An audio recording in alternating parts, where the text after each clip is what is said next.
Today on the Matt Walsh Show, Disney executives are now openly admitting to their gay agenda. Their words, not mine. Another executive in a recent staff meeting bragged about her pansexual child. We'll talk about Disney's free-fall plummet into far-left wokeism. Also, a kindergarten teacher worries that the Florida bill just signed into law will prevent him from talking to his students about his love life.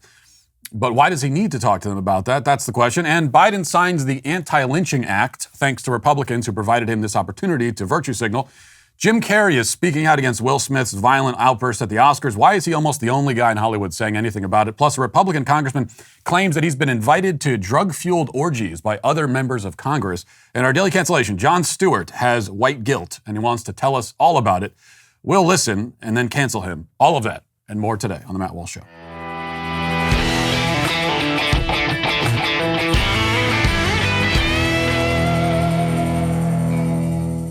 If you're a parent, then you know kids are amazing and amazingly expensive. But with Fabric, protecting your family with term life insurance is surprisingly affordable. Fabric was built specifically for parents to help you manage your family's financial future like a parenting pro, stress-free. Fabric's new lower prices mean significant savings over other providers with great policies like $1 million in coverage for less than $1 a day. Everything is on your schedule with Fabric because it's all online. Less than 10 minutes to apply, and you could be offered coverage instantly with no health exam required, no red tape. It's very simple. Then just personalize your quote to fit your family's needs. With Fabric's online hub, it's easy to track your family finances all in one place. Get affordable life insurance set up. You can set up your kid's college savings plan, and even establish a rainy day savings fund all at the same time. Planning for the future has never been easier. There's no risk to apply today. Fabric has a 30-day money-back guarantee, and you can cancel at any time. Protect your family with term life insurance now in just 10 minutes. Apply today at meetfabric.com/Walsh. That's meetfabric.com/Walsh to start protecting your family today. MEET, fabric.com/Walsh. Fabric Insurance Agency. Policies issued by Vantis Life, not available in New York and Montana. Prices subject to underwriting and health questions. You know, I was never a very good student of physics in high school or of any other subject, frankly. But one thing I know is that when an object starts falling, its velocity will increase. The rate of its descent will only accelerate until it hits the ground. And I've noticed a similar thing happens with wokeness. Leftism has its own gravitational pull, which ensures that once a person or organization falls into the woke pit, it will tumble towards annihilation at ever-increasing speeds. But also, there really is no ground in this scenario. Leftism is more of a black hole, I guess. You fall endlessly into the darkness until you're ripped apart and the pieces of you disintegrate and become one with the abyss. We're watching this play out right now across our culture. Disney is just one case study, but a rather instructive one. Now, it's true that Disney has been liberal, probably since Walt himself died, but they've mostly sort of been orbiting around the black hole, approaching it in a somewhat controlled manner. But then the parental rights bill in Florida came along, prohibiting teachers from talking to 5-year-olds about their sexuality. Disney, facing pressure from a small cluster of LGBT extremists in their organization, had to make a choice. They could try to remain neutral, which would keep them in orbit around the black hole of wokeness, or they could actively push back against the LGBT militants, which was never going to happen, but if they did, it would actually move them farther away from that black hole, or they could cave to the radical gay factions and come out fully in favor of teaching 7-year-olds about transgenderism and gender fluidity. They, of course, chose the latter option, which meant diving right into the hole, and now they're in the midst of an ideological freefall. This is what LGBT activists want. They don't want you orbiting around the perimeter. They insist that you surrender to their demands and reorganize your whole life or your whole organization or both in whatever way they require. So investigative journalist Chris Rufo has obtained footage that shows just how rapid this descent has been. According to Rufo, Disney recently called an all-hands meeting where multiple executives and other high-ranking people in the institution talked about what Disney would do going forward to cater to the gay agenda. And lest you think I'm exaggerating or engaging in conspiracy theories with the phrase gay agenda, you should realize that the term was actually used in the meeting. Here's executive producer LaToya Raveneau, and here she is. Listen. It's like, I love Disney's content. I grew up watching, all of the classics. They have been a huge, informative part of my life. But at the same time, I worked at small studios most of my career, and I'd heard, you hear whispers. Like I'd heard things like, oh, they won't let you show this at a Disney show. And I'm like, okay. So I was a little like sus when I started. But then my experience was bafflingly the opposite of what I had heard on my little pocket of Proud Family Disney TVA. The showrunners were super welcoming. Meredith Roberts and our leadership over there has been so welcoming to my not at all secret gay agenda. And so I feel like I felt like it was, maybe it was that way in the past, but I guess something must have happened in the last they are turning it around. They're going hard. Now, she says Disney is going hard on the gay agenda. And no further comment needed. But as bad as that is, and as disturbing is the way she phrased it, still somehow the most troubling thing in that video is that a grown woman is speaking with the language and mannerisms of a 14-year-old on TikTok. But if you're wondering what the gay agenda might look like in practice or sound like, Disney Diversity and Inclusion Manager Vivian Ware appeared later in the meeting to give just one example of how this gay agenda may be put into practice. Listen. Last summer, we removed all of the gendered greetings in relationship to our live spiels. So we no longer say ladies and gentlemen, boys and girls. We've provided training for all of our cast members in relationship to that. So now they know it's hello everyone or hello friends. We are in the process of changing over those recorded messages. And so many of you are probably familiar when we brought the fireworks back to the Magic Kingdom. We no longer say ladies and gentlemen, boys and girls, we say dreamers of all ages. And so I love the fact that it's opened up the creativity, the opportunity for our cast members to look at that. We have our cast members working with merchandise, working with food and beverage, working with all of our guest-facing areas where perhaps, we want to create that magical moment with our cast members, with our guests. And we don't want to just assume because someone might be in our interpretation, maybe presenting as female, that they may not want to be called princess. So let's think differently about how do we really engage with our guests in a meaningful and inclusive way that makes it magical and memorable for everyone. Yes, well, we all know that nothing upsets a little girl at Disney World more than being called princess. I mean, they just hate that. Good thing Disney has done away with such slurs. Although, I should warn them that everyone, they said we're going to say everyone instead of ladies and gentlemen. Well, that's not going to be an acceptable alternative because everyone implies that each individual identifies as being just a single entity. This could be quite othering to the self-identified theys and thems in the audience, not to mention anybody with dissociative identity disorder. Everyone is not only exclusionary and transphobic, but also ableist. Now, at another point in the meeting, Disney production coordinator Alan March made an appearance where he assured the assembled staff that his team has created a tracker to ensure that Disney is telling a sufficient number of queer stories. Listen. Yeah, I've had the privilege of working with the Moon Girl team for the last 2 years, and they've been really open to exploring queer stories. And I'm on the production side, part of the work that I feel like I can put in is making sure that we take place in modern day New York. So making sure that that's an accurate reflection of New York. So I put together a tracker of our background characters to make sure that we have the full breadth of expression. And we got into a very similar conversation, Carrey, of all of our gender nonconforming characters are in the background. And so it's not just a numbers game of how many LGBTQ plus characters you have. We got the further, the more centered a story is on a character, the more nuanced you get into their story. And especially with trans characters, you can't see if someone is trans. There's not one way to look trans. And so kind of the only way to have these canonical trans characters, canonical asexual characters, canonical bisexual characters is to give them stories where they can be their whole selves. So this is where you end up when you free fall into woke leftism. You end up using phrases like canonical asexual characters.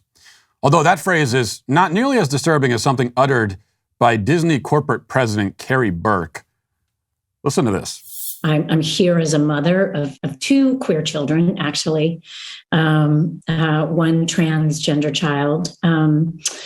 and one pansexual child, and also as a leader.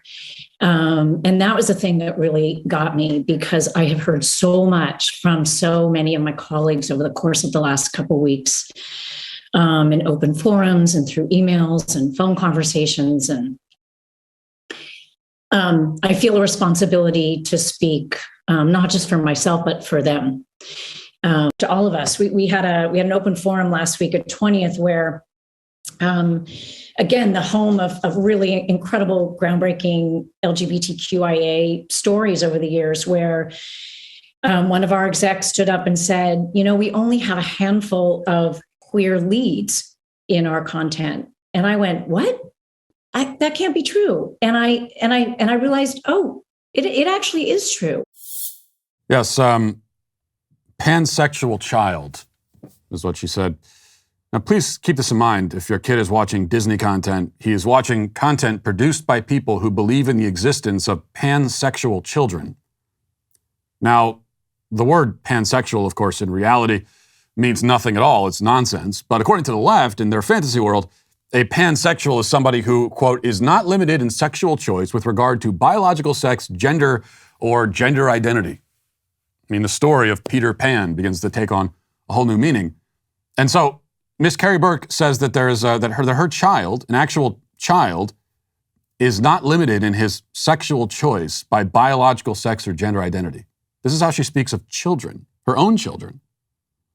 And she has two children who are both queer, quote unquote, one pansexual, the other trans.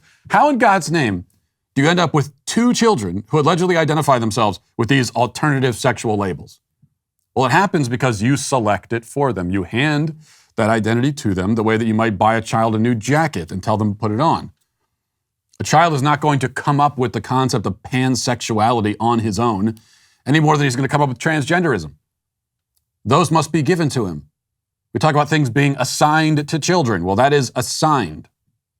He has to be converted into it because, as I've argued many times, the real conversion therapy that happens in our world today is the kind where a child is converted into LGBT. Now, in a normal, in an sane world, the woman in that video would be in prison right now on charges of child abuse. Instead, she's a well-compensated executive at a billion-dollar multimedia company in charge of creating entertainment for children. She also says later in the clip that she wants to have half of Disney's characters by the end of the year be LGBT or minorities. Half of them. Now, this would seem to be in conflict with the whole concept of a minority. If the idea is simply representation, then why is there this push for over-representation? Why the insistence on making these identities more prominent on screen than they are in real life? Well, here's the important point. When these people talk about representation, they don't mean that they want the characters and storylines to represent America as it currently is. They want it to represent the kind of world and culture they wish to create. They're not representing culture, they're making it. They want to have a whole lot more, quote, LGBT children, which means putting a lot more of it on the screen. They want to reshape the world, which means reshaping your child.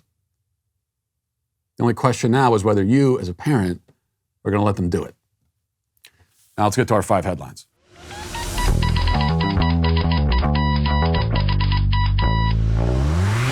Well, according to the latest research, 90% of employers plan to make enhancing the employee experience a top priority in 2022. After all, a happy workplace is key to attracting and keeping great employees. And if you need to add more employees to your team, there's ZipRecruiter. Their matching technology helps you find the right people for your roles and find them fast. And right now, you can try ZipRecruiter for free at ZipRecruiter.com/Walsh.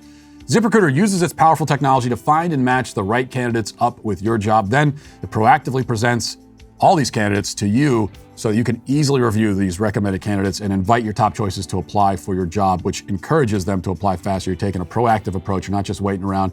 So that's what ZipRecruiter is all about. No wonder it's the #1 rated hiring site in the US based on G2 ratings. ZipRecruiter's technology is so effective that 4 out of 5 employers who post on ZipRecruiter get a quality candidate within the first day. Find the right employees for your workplace with ZipRecruiter. Try it for free at this exclusive web address, ZipRecruiter.com/Walsh. That's ZipRecruiter.com/WALSH. ZipRecruiter, the smartest way to hire. Well, I told you yesterday about the What is a Woman, the book. Well, we have the movie coming out. We also have the book on the way, What is a Woman, which went on for pre-sale. Pre-sales began yesterday. You can go to Amazon.com and order it there. Go to whatisawoman.com. We do own the URL for whatisawoman.com. And you can go there and pre-order the book. I did have related to this a little bit of a proud husband moment yesterday when my wife, at a point when What is a Woman was charting on Amazon at like number 22, I think. Number 22. And it was right underneath a book that Will Smith recently wrote, which has also been surging on the charts a little bit, as you might expect. And so my wife tweeted this. I just thought it was fantastic. She says, "Let's get Matt Walsh number 1 again. What is a Woman is currently ranked number 22 under Will Smith. Nobody wants to be under Will Smith, not even Jada." And I just, when you can come up with an insult that makes even me go, wow, oh boy. If I have that reaction, then you know it's pretty harsh, but also very well done. These are the kinds of things that I am proud of, in my marriage, is when my wife comes up with a joke like that. All right, I want to start with this because we're talking about the Florida bill, and we've seen, in many ways, this is not notable at all because we've seen this parade of people appearing on cable news, teachers and LGBT activists from Florida, talking about how horrible the bill is, and of course, completely misrepresenting it at the same time. But I want to show you, this is a kindergarten teacher who appeared on MSNBC to talk about the bill and the terrible consequences that it will have for his own life. And just listen to what he has to say. Listen. To the Florida governor signing this into law. Yeah, it's twofold. It really hits hard in my heart professionally and personally, both. Professionally, it truly makes me feel like I am not trusted as a professional. I know my kindergarten standards through and through, and nowhere in our curriculum does it have anything about teaching sexual orientation or sexual identity. So for them to say that's happening, it's kind of crazy. But we should be able to have discussions, and that's what we're encouraged to do in kindergarten. And then personally, because my kids do have questions. They want to know who my partner is in pictures outside of my classroom, and I should be able to speak to that. So do you worry that you won't even be able to talk about your own personal home life? I mean, I have a child in kindergarten right now. I know exactly that my child has 2 teachers, one of which has a daughter at home and is single. The other is married and has 4 children. I know everything about their lives because my kid tells me. Absolutely. You are 100% correct.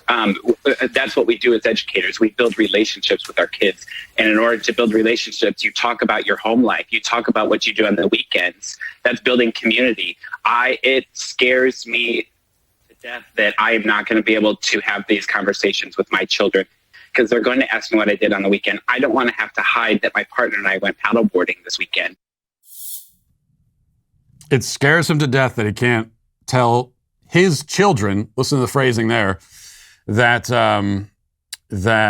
he went paddleboarding over the weekend. He's scared to death that he can't talk about his paddleboarding trip with the kindergartners. So now it's the don't say paddleboard bill, apparently.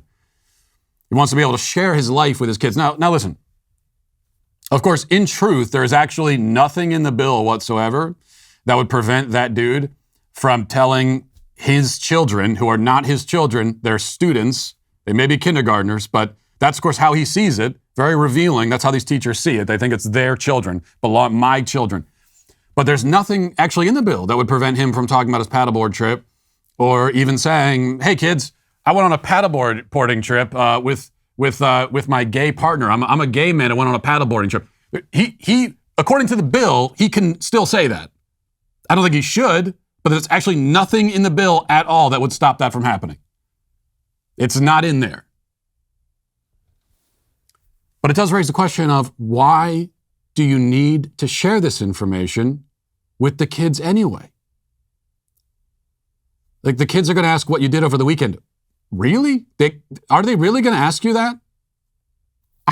I guess I was an unusually selfish child, and every other kid in my class when I was in elementary school also was unusually selfish because nobody ever asked the teacher that. We didn't sit down on a Monday and say, so, Mrs. Smith, what did you do over the weekend? Well, who is having that conversation with it?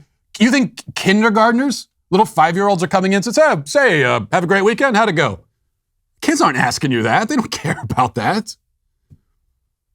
And even if they did ask you that, like it's not a whole long conversation you need to have.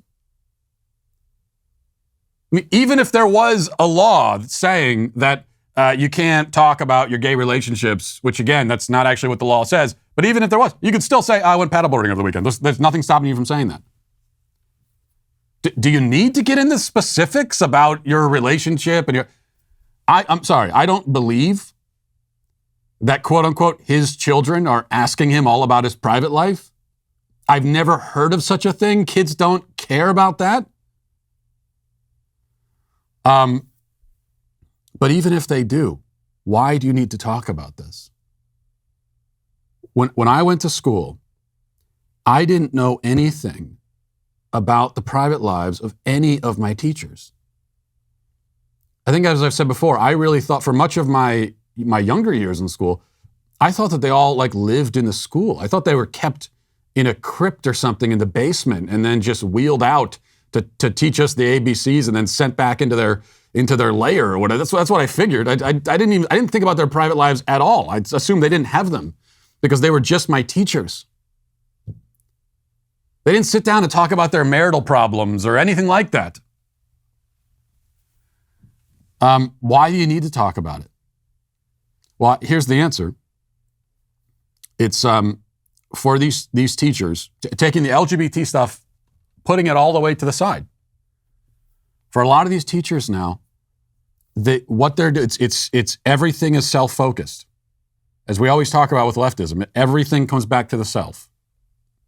The entire worldview is turned in on itself, and it's nothing but just it's a funhouse, hall of mirrors, and everything just reflects back to them. So teaching, certainly for the mentality of a leftist, teaching is not about the kids. It's not about relaying information on whatever subject you're teaching. It's about you. And so it's unthinkable that you would not be able to put yourself into it and talk about yourself. That's the main thing they want to talk about. You think that you're sending your kids to school to learn the ABCs and the 1, 2, 3s, but really, as far as the teachers are concerned, you're sending them to school to learn about the teachers. And as they're talking about themselves incessantly, maybe they'll throw in a little bit of 2 + 2 here and there. It is unthinkable to them that maybe it's not about you. That weirdo that we just saw, it's not about you. No one is sending their kid to kindergarten to learn about you. Nobody cares about you. The parents don't care. The kids, it's not about you. That's not why they're there. This is not story time with Mr. Whoever. All about his life. Just keep yourself out of it. Keep your personal life out of it. Even though there's no law stopping you from talking about your personal life, maybe there should be. You know what? Maybe that should be the consequence. All of these idiots claiming that this law has been passed, stopping them from talking about their personal lives. If I was in charge, the consequence would be, you know what? That law doesn't exist, but now we're going to make one. Because that apparently is the law you want to argue against. So here, I'll give you something to cry about. Yeah, how about a law for all teachers? Just you're not allowed to talk about your personal lives at all.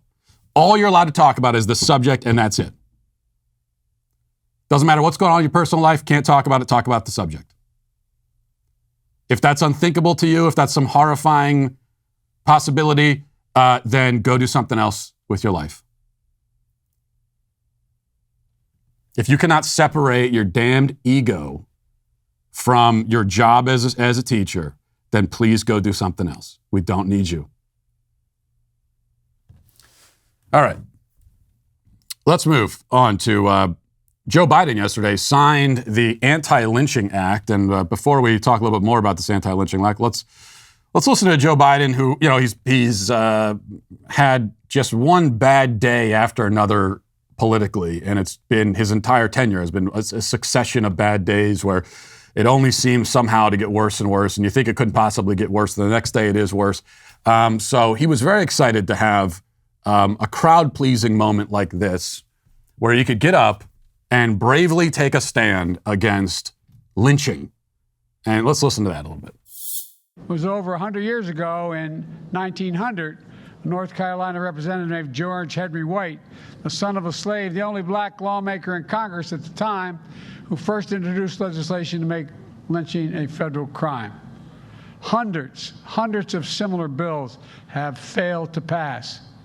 Over the years, several federal hate crime laws were enacted, including one I signed last year to combat COVID-19 hate crimes. But no federal law expressly prohibited lynching. None. Until today. How brave. No, first of all, I know that I'm the last guy to make fun of anybody for their pronunciations, but at the same time, he did say hundreds of laws have not passed. He says no federal law has expressly forbid lynching. That's technically true because of the word expressly, but there are federal laws that do, in fact, prohibit lynching, even if it's not expressly. Doesn't need to be expressly stated. Because we have federal hate crime laws where if you commit a violent act against someone for racist reasons, that's a federal hate crime. It doesn't, whatever the violent act is. So yeah, as it stands right now, until this lynching law came along, maybe it didn't specify every possible violent act you could commit. If you commit a violent racist act of punching someone, if you stab them, if you shoot them, if you drown them, like, do we need to specify each individual thing that you might do? No, it's racist violence is already a federal hate crime, and lynching very much falls under that umbrella. Like it's in that category, 100%. So if prior to this law, you had gone and lynched somebody, you would be going to prison forever as a murderer, and you would also be hit with hate crime charges, provided that this was done, it was racially motivated. So that was already the case. But it didn't really come up because you might think, well, when's the last time someone, you say that somebody could be prosecuted for federal hate crimes in the past for committing a lynching, but when's the last time that happened? Well, it's been a really long time because it's been a really long time since anyone has lynched anybody else. It's been decades and decades.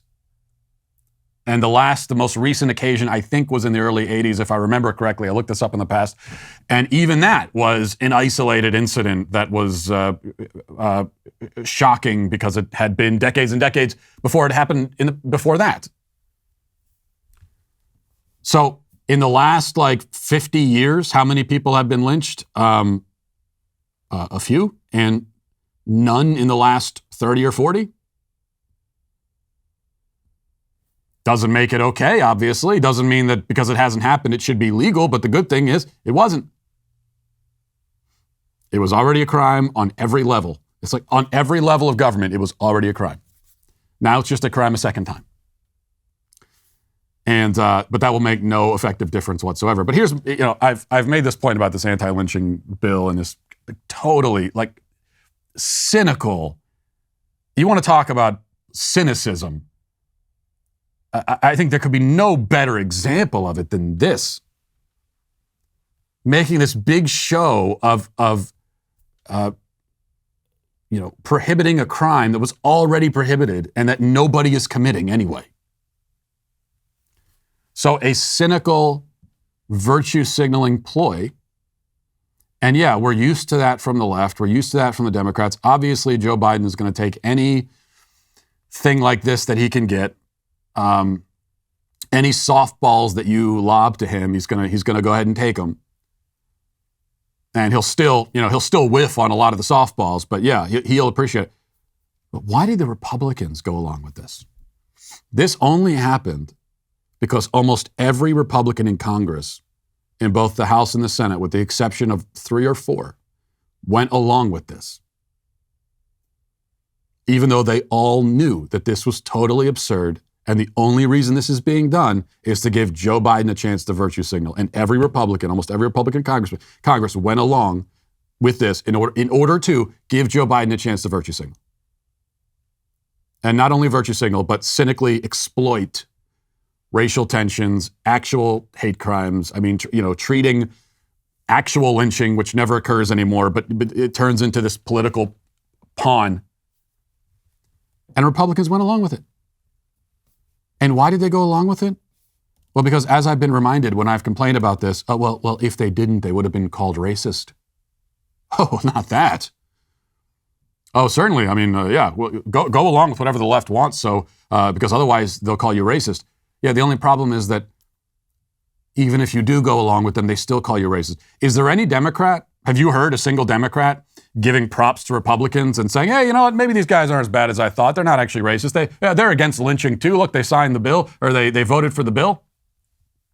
Is any Democrat doing that? No, you're still a racist Nazi in their minds. It makes no difference. Vote for the bill or don't. You're racist either way. So why go along with it? A better approach would be for every Republican to refuse to go along and then to explain why. To just explain it as I've explained it. It's not hard to do. With Republicans, there's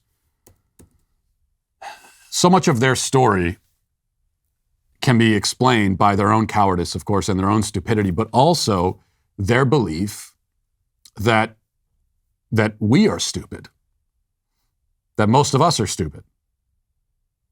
And yeah, there are plenty of stupid people out there. But I think the American people in general are capable of understanding like basic concepts. So you could just explain, hey, listen, it takes like 30 seconds to say, hey, we're not signing this bill. This is a cynical ploy on their part.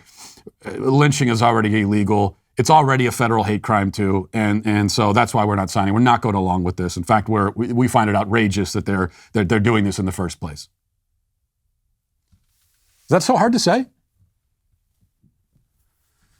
But of course, Republicans always eagerly, sort of digging dirt on their own graves. All right. We move now to the Slapgate, some updates on that. First of all, I just thought this was interesting from the Daily Star. There are people who are not giving up on this idea that the whole thing was staged. And so the Daily Star has this: Will Smith's brutal smack of Chris Rock at the 2022 Oscars ceremony was a choreographed Hollywood display, one body language expert says. Celebrity psychic and body language expert Inbal Honigman has explained that the incident comes off as a backslapping display, which saw the two men appear dignified and leisurely, at least on the surface. Dignified and leisurely. And I only saw this because people were sharing it. This was all a stunt. It's all a conspiracy. I am glad that this woman is a body language expert and psychic, because those two things are truly the same. I mean, they're both an absolute scam. These body language experts. Well, you see, when he moved, he twitched his finger in a certain way, which means that he's thinking about this. Like, shut up. I've already addressed this, but somehow, I mean, of all the dumb conspiracy theories, this one somehow annoys me the most, just because it is so stupid. And you have to have absolutely no understanding of human nature, and especially of what makes a celebrity sort of tick to think that this was a staged play. You think that we've talked about how Will Smith would never, as serious as these people take themselves, he would never go along with something that's going to overshadow his own Oscars win and cause career damage to him. He would, for the sake of a stunt that some producer at the Oscars pitched to him.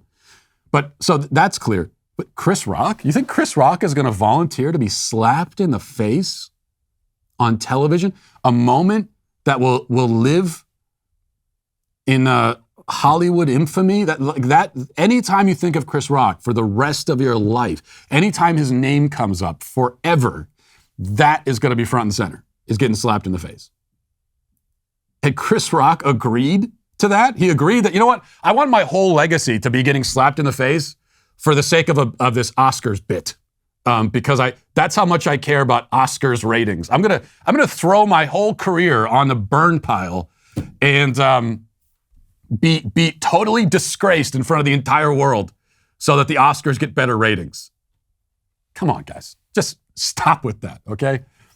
Nobody would do that, especially not a celebrity at the Oscars.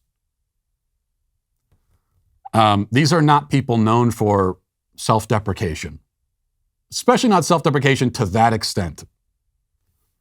Absurd.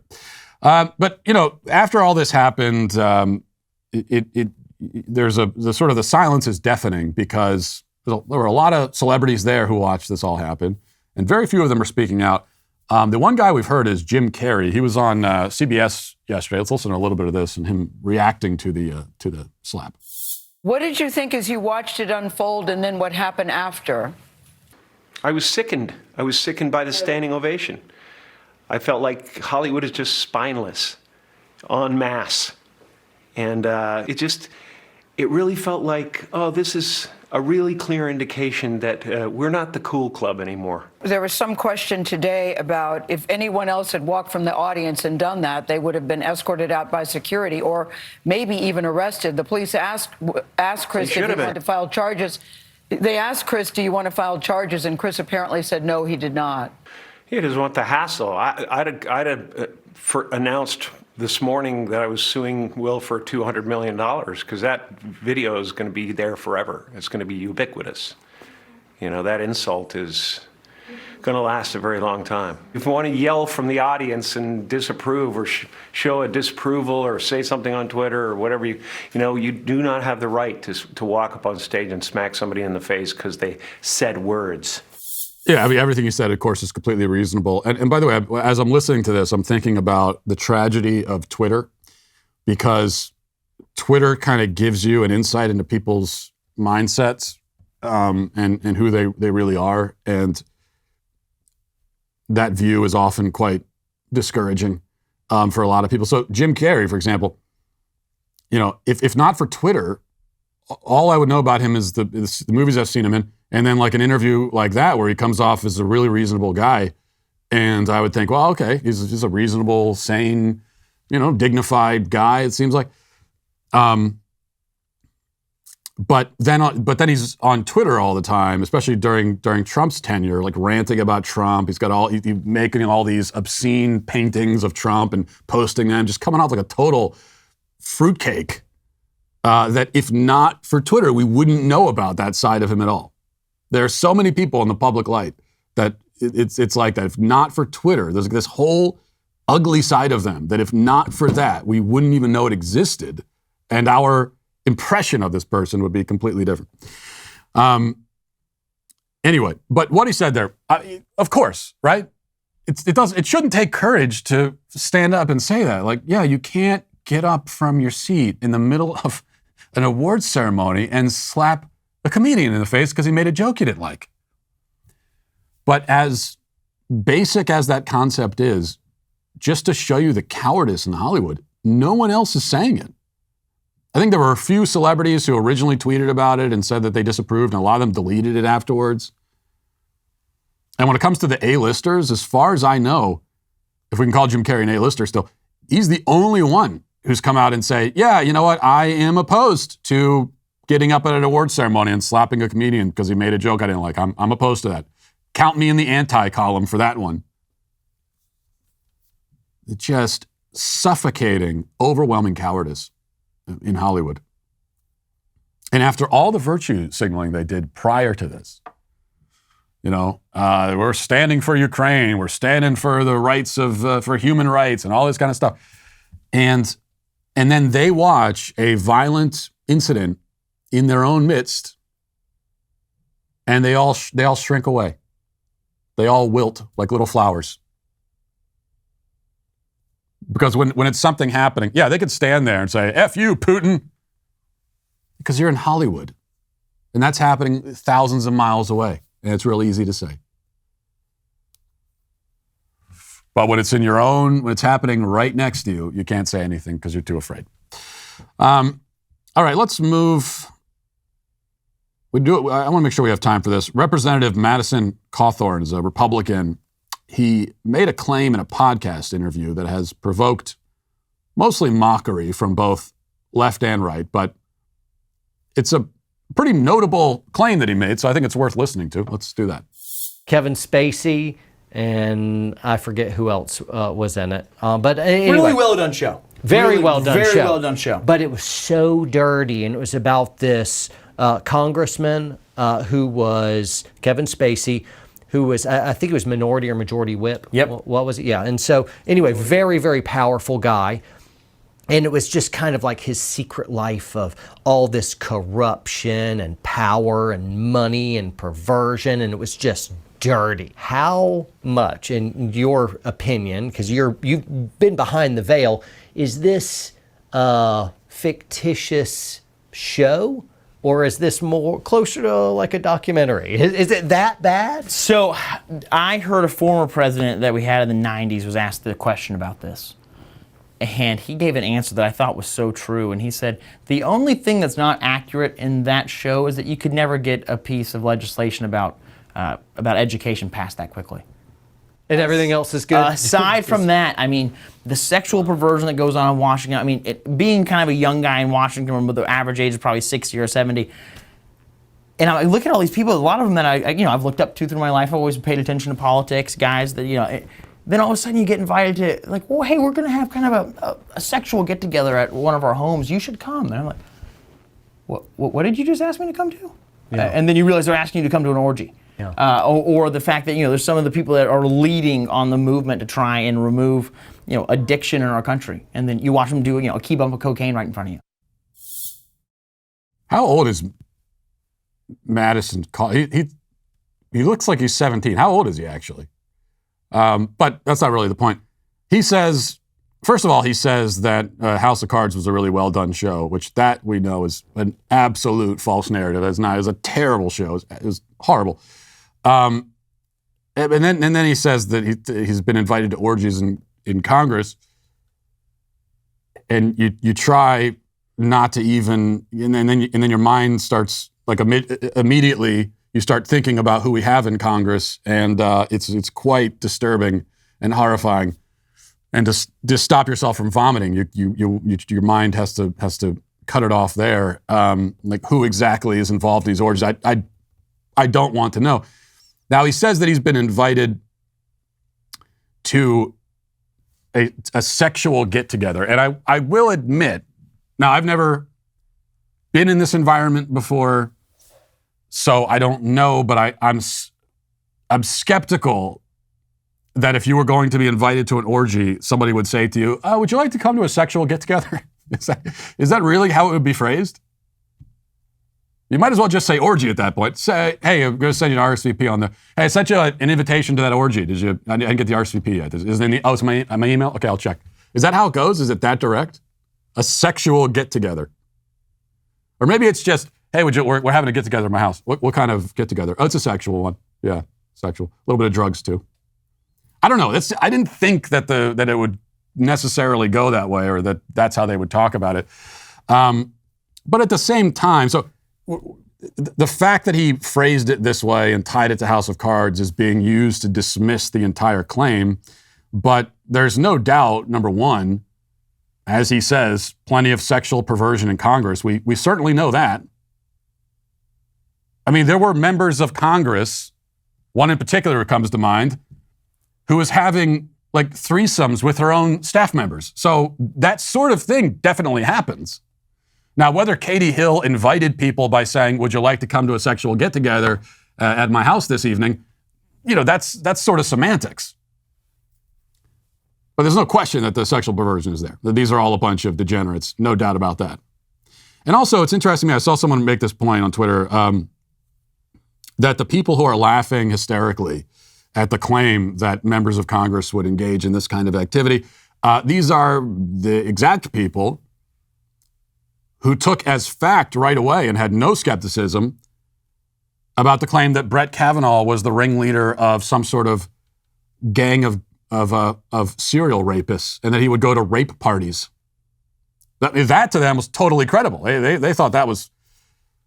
The fact that some of these claims were being filtered through Michael Avenatti, no problem to them. And yet this claim is somehow beyond the pale. Doesn't make a lot of sense to me.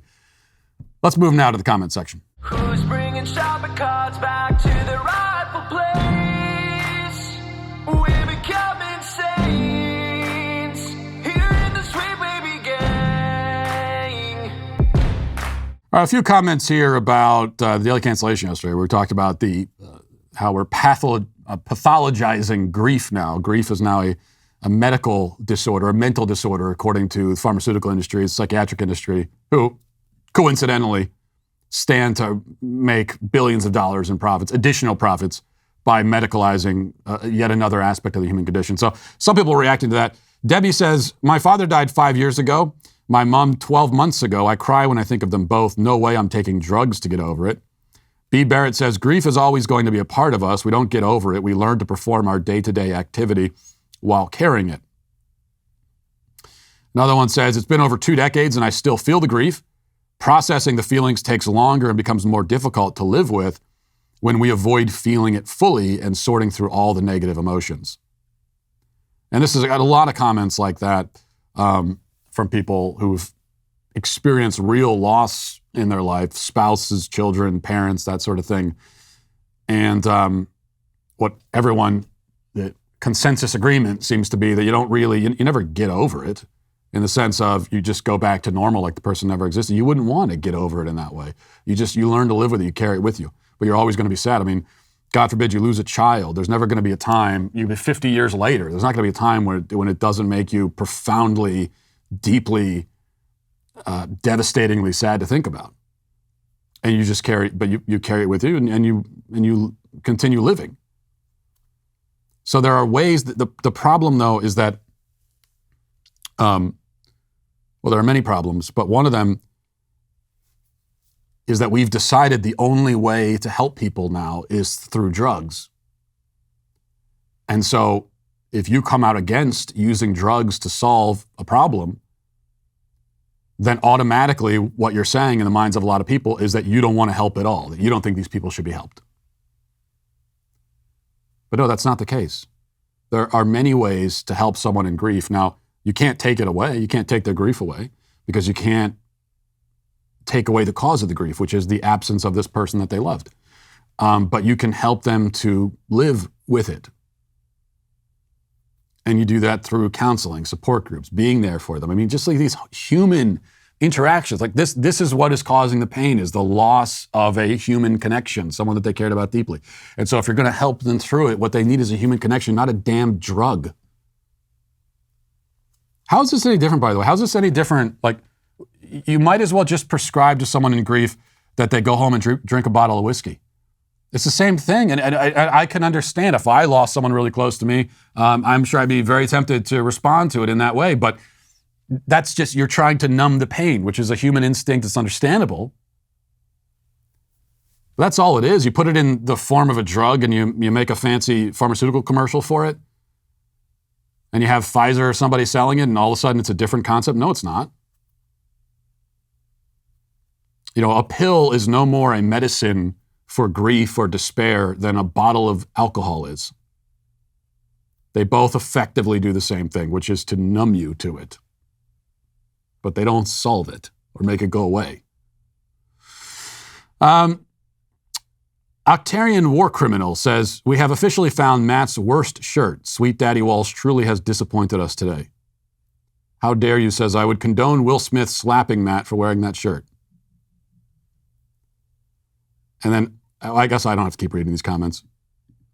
A lot of people, this seemed to be another consensus agreement, is that the shirt I wore yesterday. I thought it was a nice shirt, but the shirt was very disturbing to a lot of people. I guess because maybe it kind of blended in with my skin tone.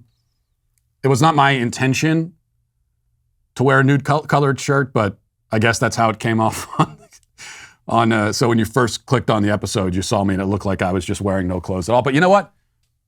And a lot of people were recoiling in horror at that thought. But that number one is body shaming to me.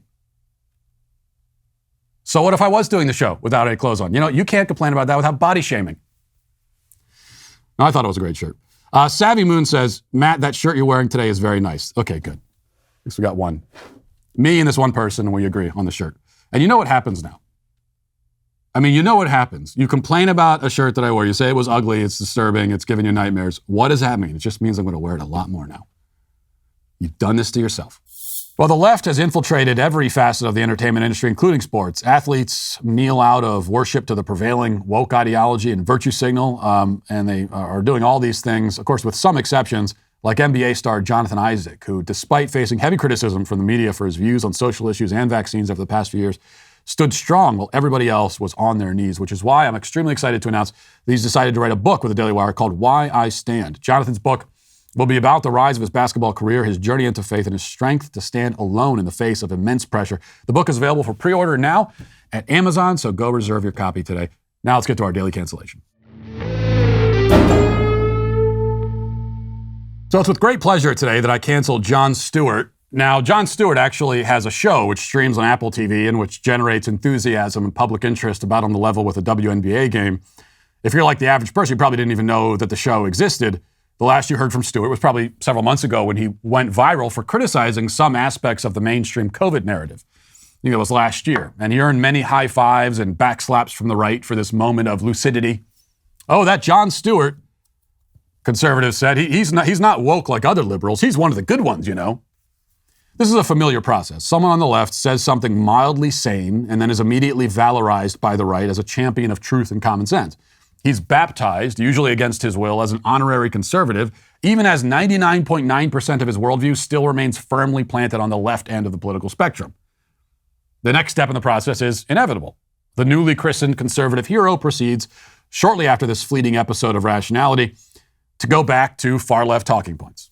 And then he is once again demonized by the same conservatives who 2 seconds before were ready to canonize him. Around and around we go. Nothing ever changes. On that note, here is Jon Stewart on his Apple TV show talking to his viewers about, or rather to his viewer, about the problem with white people. Listen.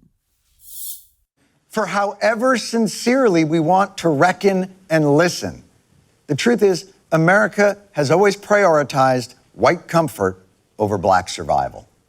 Black people have had to fight so hard for equality that they've been irreparably set back in the pursuit of equity. And any real attempt to repair a ton of that damage, reparation, sets off white people's "they're coming for our" alarm, which we would know ourselves had we actually been listening. My feeling is white people have a very, very serious problem, and they should start thinking about what they can do about it. Take me out of it. Understood. So what you can't see in that video, because it's just out of frame, is Ibram X. Kendi standing there with a gun pointed right at Jon Stewart. At least I assume that's what's happening, because the whole thing has the look, sound, and feel of one of those Taliban hostage videos. Only it's worse than that, because the Taliban, to my knowledge, doesn't usually castrate the hostage before filming the video. Stewart, on the other hand, sits there like a docile gelding, head bowed, meekly whispering, "Understood," after a black woman declares that everything is the fault of white people. Later in the episode, Stewart brought on a panel of fellow self-hating whites to talk about some more about how awful white people are. There was one man involved in the conversation, Andrew Sullivan, who had the gumption to suggest that perhaps white people are not necessarily spawns of Satan, and that maybe, in fact, there might even be some good things about America and American history and white people. These outrageous claims were dutifully shouted down by Stewart and the other panelists. Listen to that. You're not living on the same f***ing planet we are. Honestly. I really don't think you are. I think you are not living in the planet most Americans are, which is why this kind of extremism, this anti-white extremism, is losing popular support, is creating a backlash, is going to elect Republicans and undo a lot of the good you think you're doing. This is what happens when you don't talk about it. This is what happens when white people don't talk about it, is you have racist dog whistle tropes like this that actually perpetuate and perpetuate and perpetuate. So I am I did not come on this show to sit here and argue with another white man. That's one of the reasons that we don't even engage with white men at Race to Dinner. I'm out. Because quite honestly, if white men were going to do something about racism, you had 400 years. You could have done it. Oh, she's not going to engage with white men. She went on a white man's show to sit on a panel with white men, but she doesn't want to talk to white men. She hates white men. She despises them. Doesn't even think that they should be able to speak. And she feels comfortable vocalizing all of this bigotry because she expects that she'll be applauded for it, and she was. But remember, all of our systems are racist against black people, even though the only group of people you could actually be openly racist against are white people, especially white men. Makes total sense. If you're brain damaged or have single-digit IQ, which is precisely the demographic that critical race theory appeals to the most. Now, the angry, portly woman there with the bad haircut says that white men should have already done something about racism. We had 400 years, she says. To which you might point out that it was largely white men who abolished slavery. White men didn't invent slavery, but they did abolish it. White men, in fact, are responsible for many of the best things about our civilization. That's just a fact. White men have been busy, inventing modern science and building skyscrapers and fighting and dying in our wars and defeating the Nazis, creating modern medicine, inventing cars, electricity, space travel, antibiotics, writing the greatest novels and plays and poems in history. That's what white men have been up to. But they're not worthy of even speaking to the bitter cat lady on the Jon Stewart panel. She turns up her nose at the whole group. Be gone, she says. Well, okay, maybe we'll go, but you better hope we don't take all our stuff with us on the way out the door because you're not going to be left with much if we do. But hold on a second. She said that white men had 400 years to do something about racism. Why 400 years specifically? I mean, what about everybody else on Earth? What was everyone else doing about racism? Who exactly was fighting against racism 400 years ago? Well, she says 400 years ago because she's a mindless disciple of the 1619 Project, and she believes that racism was invented around that time, and that it was white people who invented it, and only white people who ever engaged in it. In reality, of course, racism has existed in the human species everywhere on Earth, in every population, everywhere, since the dawn of civilization. Racism is just one form of tribalism. It's a form of tribalism that still exists in the world today, in fact, and can be found in much more virulent and violent forms in the parts of the world where white people are least present. It's not just that there is racial and ethnic tribalism in Africa and Asia too. It's that there's a whole hell of a lot more of it in those regions of the world, and it comes in a far more brutal package. Now, going back in history, I asked earlier who exactly was fighting against racism 400 years ago. I'm not claiming that white men were, and they weren't, but who was? Well, the answer is nobody. Not a soul on earth back in those days. The idea that all people should be treated equally regardless of how they look or where they're from is an idea that simply did not exist anywhere in the world 400 years ago. That idea had to be thought of and codified into law. And guess who thought of it? That's right, white men. Now, granted, the white men who came up with the concept did not actually apply it consistently because when it came down to it, they shared the flaws that were ubiquitous in almost all human beings on earth at that time. But they certainly set the stage for racial equality under the law. They put the framework in place. I'd say that's a pretty significant achievement, even if it doesn't impress the panelist on Jon Stewart's show or Jon Stewart himself. But who really cares? Because anyway, Jon Stewart is today canceled. And we'll leave it there. Thanks for watching. Thanks for listening. Have a great day. Godspeed.